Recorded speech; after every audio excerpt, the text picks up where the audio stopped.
Hey guys, happy Wednesday and welcome to another edition of Gaddy's Garden. Today I wanted to, or this evening should I say, I wanted to talk to you all about harvesting seeds. And today I'm going to use okra as an example. There are two ways that you can retrieve seeds from your plants. One, you can let them grow until they begin to bolt, as we call it, and that means if they some of them will start to show flowers. For example, onions. They don't normally have flowers on their plant or they don't grow flowers naturally, but when they start to grow flowers, that means they're at the end of their cycle. Basil, that's a very good one.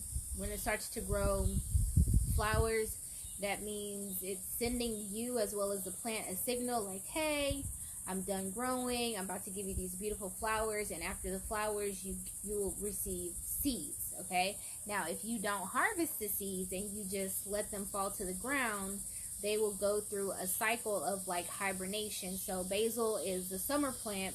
So as the cooler months come, the seed is not going to naturally grow on its own. However, as it gets warmer, if it's been covered with leaves or dirt, it will start to grow. Okay, so seeds go through a cycle. There are very few plants that will grow year round. So basil is an example of a plant that goes to flower and then it produces seeds. Okra, on the other hand, is where the fruit has the seed inside. So you can see the seeds inside of the vegetable. Now what happens is if you leave it on the plant too long, it gets to be really big. And in some cases there are some strands of okra where the bigger they are, the better they are. This is not one of them. The bigger this one gets, the harder it gets. So if you have okra before you cut it, if you get it from the store, if you feel it and it feels kind of hard like cardboard, it's not going to taste good. It's not going to get better when you cook it. Matter of fact, it's probably going to be worse. If you ever had a piece of okra and you're chewing and chewing and chewing, like, that's not a good piece of okra. That means they left it on the stalk too long. So you can do one of two things. With okra, you can either leave it on the stalk and let it go to seed, or take it off and let it dry out. So here's an example of what I've done. I had left them on, they'd gotten a little hard, and so what I did was I just let them sit in the windowsill and dry out. And you pull it apart, like you shake it, you can't really hear it, but if you pull it apart, you can retrieve the seeds, and they should just come out just like that. Now, the one thing about plants is that if you want to collect seeds from the vegetables or the fruit that produce good quality fruit, okay? So whatever, you are the seeds of whatever you may be. So if you want a good quality piece of fruit or a vegetable, you want to save those seeds. If the fruit or the vegetable was really small, more than likely the seeds are going to produce that same type of fruit.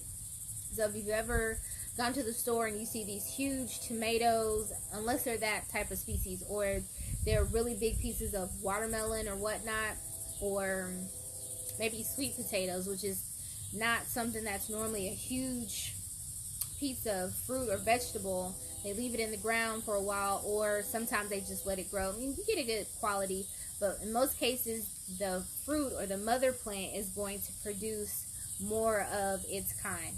So you can see with just a little twist, bring it back this way, there you go, you can see all of the seeds. So these are okra seeds that I can either plant right now or save for later. If you're talking to your kiddos about science things or science terms, friction is one that they will learn about in elementary and definitely in 6th grade when they start talking about force, motion, drag, if they're into cars, like sports cars and things of that nature. So friction is basically the relationship between two objects, okay? So my hands and this piece of okra, and if I press it and rub my hands together, this creates friction. Now you can ask your kiddo, well, hey, do you hear anything? What does it feel like? And then as they break down the shell, the outer side, they can pull it apart and out come the seeds. This is probably like my favorite part about gardening, is how you get one piece of fruit and you come up with 20, 30, 100 seeds. Now in this case, where our plant is still pretty green, you can do the same thing. I don't recommend putting these seeds directly into the ground, but you get the same concept. So I'm pulling the okra apart, and I'm simply going to use my thumb, do it this way, or my finger, to pop out the seeds. Now these, you want to at least let them dry a day or so on a paper towel out of the sun. Look at that. This right here could feed you like for the rest of your life, literally. Just growing the seeds. And this was a good piece of okra, so I definitely want to keep the seeds. Now the seeds are going to dry out a little bit. And remember, we had a video last time on how to tell if your seed if it's a good quality seed, if you'll be able to grow from it. And you simply take the seeds and put them in a cup of water, and whatever sinks those are good seeds. Those are going to produce fruit. Whatever floats to the top, those you want to throw into your compost, because those are not going to produce anything. Okay? So today we have harvested okra from one that is still pretty yellow. Like the seeds are starting to grow, to germinate already. Let me see. I'll show y'all. Let's see here. You see the little, looks like little tails. There you go. The little tails is already starting to germinate. Okay, so that tells us these are all great, good quality seeds that we can use to replant. Okay, now what happens when they start germinating and I don't plant them? They're probably going to die. So that would be the next experiment, to see, well, what happens when seeds start to germinate at this stage? Do you keep them? Do you throw them away? But either way, that's a lesson on harvesting seeds. And like I said, this is one of the most sustainable ways to maintain your garden, is to let one or two of your plants go to seed. And by that I mean like your basil, your mint, your radish, letting those plants go to seed. If they don't have seeds inside of them or on the outside of them, you'll have to let the plant go to seed. And you want to save the seeds of the fruits that tasted the best. Maybe you like the size.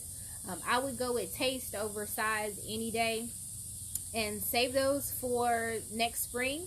And just think, right here, this is probably $2 and some change that I saved from going to the store and buying another another pack of seeds.